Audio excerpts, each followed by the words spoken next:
Hola, buenas tardes. Vamos a continuar con el curso. El día de hoy les voy a hacer dos presentaciones. Una muy pequeñita que tiene que ver con biogeografía filogenética y la segunda que tiene que ver con el método panbiogeográfico de Crozat. Bien, la biogeografía filogenética es una escuela de pensamiento en biogeografía que surge a partir de los trabajos de Willy Hennig y de Brondin. Hennig, como ustedes sabrán, es el padre del cladismo. Y él hace una implementación, es el primero que propone un método para tratar de reconstruir la historia biogeográfica de los grupos. Si recuerdan de las clases anteriores, comentábamos que una de las mayores deficiencias de la biogeografía dispersalista es la ausencia de un método. Bien, de acuerdo con Hennig, la biogeografía filogenética, comprende el estudio de la historia de los grupos monofiléticos. Esta es una característica muy importante. Para Hennig, solamente los grupos monofiléticos son grupos naturales. Recuerden que un grupo monofilético es aquel grupo que incluye al ancestro y a todos sus descendientes.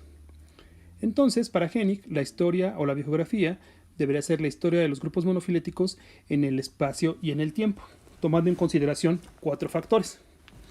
El primero, la cladogénesis, como un evento para la formación de grupos; la anagénesis, que nos describiría los cambios que se acumulan al interior de un linaje sin necesidad de producir especiación; la especiación alopátrica, como evidencia de que ocurrieron eventos de vicarianza; la especiación simpátrica, como evidencia de procesos de dispersión; y recurría sobre todo a eventos paleogeográficos para tratar de reconstruir la historia de los grupos.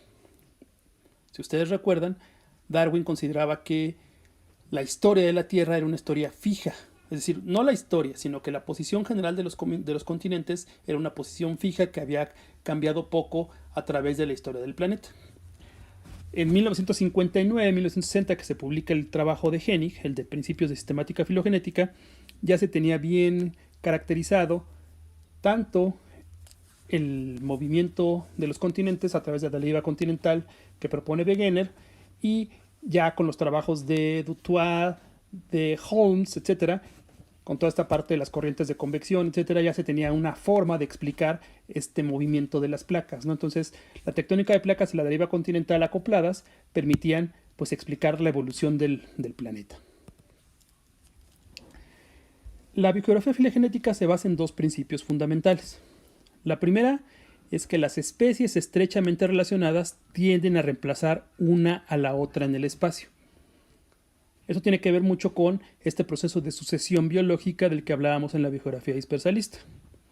Y la segunda, que es algo muy importante: si 2 o más grupos monofiléticos muestran el mismo patrón de distribución, entonces es muy probable que compartan la misma historia biogeográfica. A diferencia del dispersalismo, en donde a final de cuentas cada grupo tendería a tener una historia biogeográfica única y diferente, aquí Hennig sugiere que grupos que tengan codistribución potencialmente podrían compartir la misma historia. La biogeografía filogenética se apoya de dos reglas que propone Hennig para sus principios de sistemática filogenética, que son la regla de la progresión y la regla de la desviación. En el caso de la regla de la progresión, Hennig sugiere que los miembros ancestrales de un taxón se encuentran más cerca del centro de origen en comparación con los miembros derivados que se encuentran hacia la periferia. De tal forma que, si ustedes se dan cuenta, los miembros ancestrales del taxón, los miembros que son basales en una filogenia, estarían más próximos al centro de origen, y los grupos que son más derivados en un análisis filogenético se esperaría que se encontraran en la periferia. Esto es opuesto a lo que proponían Darwin y Wallace. Si ustedes recuerdan, Darwin y Wallace sugerían que las especies derivadas, generalmente originadas en el hemisferio norte, tendían a desplazar a las especies ancestrales hacia la periferia. Aquí es al revés. Los miembros ancestrales se quedan en el centro de origen, y los miembros derivados, por la posesión de estos caracteres derivados o estas adaptaciones o estas novedades evolutivas, les permiten explorar otros ambientes, de tal forma que las especies derivadas estarían lejos del centro de origen. Y la segunda regla es la regla de la desviación. En el caso de la regla de la desviación, voy a regresar al anterior.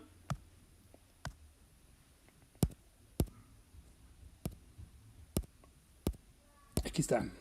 Ok, entonces en el caso de la regla de la desviación, Hennig sugería que en cualquier evento de especiación se produce una disyunción desigual de la población original, de tal forma que la especie que se origina cerca del margen del área de distribución tendrá una mayor cantidad de apomorfías respecto a su especie hermana que se encuentra más próxima al centro del área de distribución.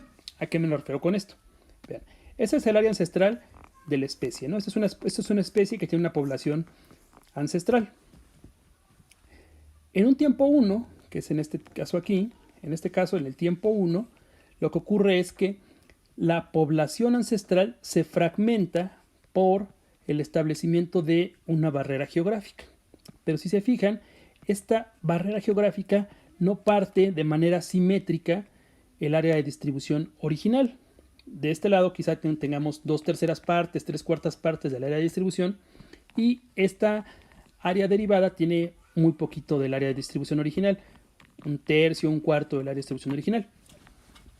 Si esta barrera geográfica es lo suficientemente efectiva para impedir el flujo génico entre estas dos poblaciones derivadas, producto de la selección natural y de la deriva génica, se van a ir acumulando una serie de cambios que a lo largo del tiempo van a llevar a la consolidación de cada una de estas subpoblaciones originales como dos linajes independientes. Es decir, esto es el modelo clásico de especiación alopátrica o especiación por vicarianza.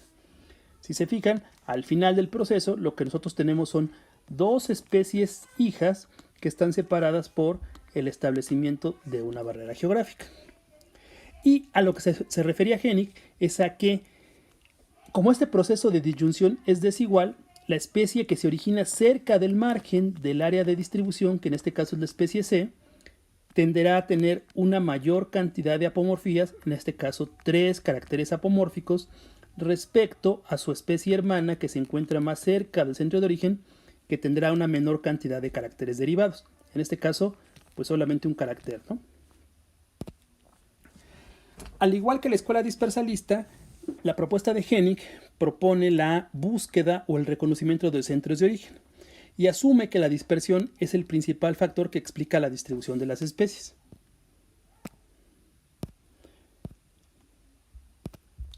De acuerdo con Hennig, nosotros tendríamos que proceder de la siguiente manera.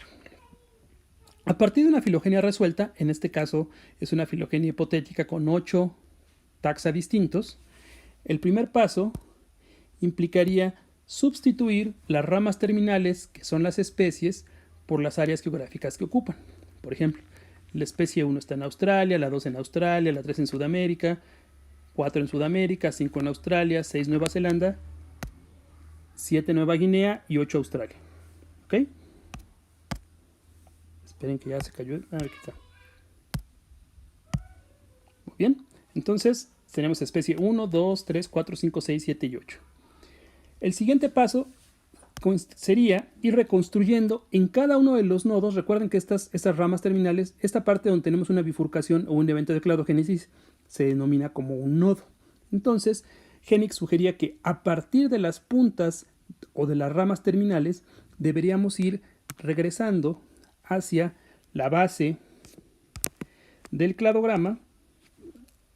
Es decir, en cada uno de los nodos yo tenía que ir reconstruyendo la distribución ancestral de la especie. Por ejemplo, aquí en este caso, como tenía Nueva Guinea y Australia, la distribución de la especie ancestral debería ser Nueva Guinea más Australia. Si yo me muevo al siguiente nodo, por ejemplo, aquí sería Nueva Guinea más Australia de un lado y por otro lado tengo Nueva Zelanda. Entonces, la distribución ancestral en este nodo sería Nueva Guinea más Australia más Nueva Zelanda. Vean, este nodo de aquí tengo Sudamérica por un lado, Australia por otro lado. Aquí tengo Sudamérica y Australia y aquí tengo Sudamérica. Entonces, en este caso, si tengo un elemento que sea común, como es Sudamérica, elimino el elemento que no es compartido. En este caso, eliminaría Australia y de tal forma que la distribución del taxón ancestral sería Sudamérica. En este caso de aquí tenemos Sudamérica que proviene de aquí, Australia que proviene de acá, entonces una vez más sería Sudamérica más Australia en este nodo.